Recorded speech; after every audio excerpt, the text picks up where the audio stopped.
guys, we're going to be making homemade tomato puree. I have 22 medium-sized tomatoes that I'm going to be chopping up. I'm going to be removing the top where the stem was, but I'll be leaving the seeds and the skins on at this part. My tomatoes are chopped and I just did it into large chunks. So the best type of tomatoes to use for this would be like plum tomatoes or Roma tomatoes. I'm not using that. I'm using a combination of Better Boy and Early Girl, and these are from my garden. The reason being is because of the water inside the tomato, and I'm just going to be cooking this a little bit longer because it has more water in it. Now, you don't have to use tomatoes from your garden. You can also get them from the store. I have so many tomatoes right now that I don't know what to do with all of them. I'm just trying to find things to do with them. My tomatoes are in a large pot on the stove, and I have it in a pot that's not going to react to the acid from the tomatoes.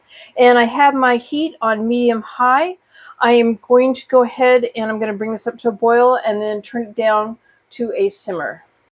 Now, while it's coming to the boil, I'll be stirring it the whole time. And then when I bring it down to a simmer and simmer it, I'm going to be stirring it just occasionally. I'm going to simmer this for 30 minutes. Now, if you're going to use the other kind of tomatoes like the Roma or plum tomatoes, then you probably only need to simmer it for 15 minutes.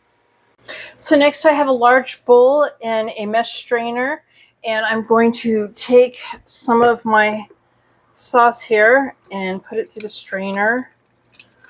I'll do little amounts at a time here. And I'm going to take my spatula and I'm just going to push this through. What I'm going to leave behind is the seeds and the skins, and I'm just going to keep doing this until I get most of it through.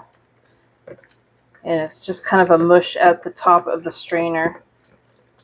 You want to kind of just, I have a car going by, you want to kind of just take the spatula and just kind of squish it up against the sides like this, down at the bottom. And that should be good enough for that one. I'm going to discard this in the trash and put some more in. After I strained it, it did still seem too liquidy to me because of the tomatoes that I used. So what I did was I moistened 3 tablespoons of cornstarch with about 2 tablespoons of white distilled vinegar.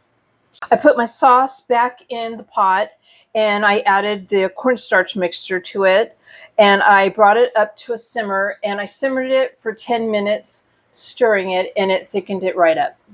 Now that that part's done, I'm going to add in 2 teaspoons of salt and stir this in. I'm going to let this cool down all the way. Now you can use this right away, or you can seal it and store it in the refrigerator for 5 days, or you can put a sealed container in the freezer for up to 6 months. So I'm going to be using mine for tomato soup in the fall, and I'm going to put mine in the freezer. So there is my tomato puree. I hope you guys like this video. Please give it a thumbs up and subscribe to my channel, and thank you guys for watching.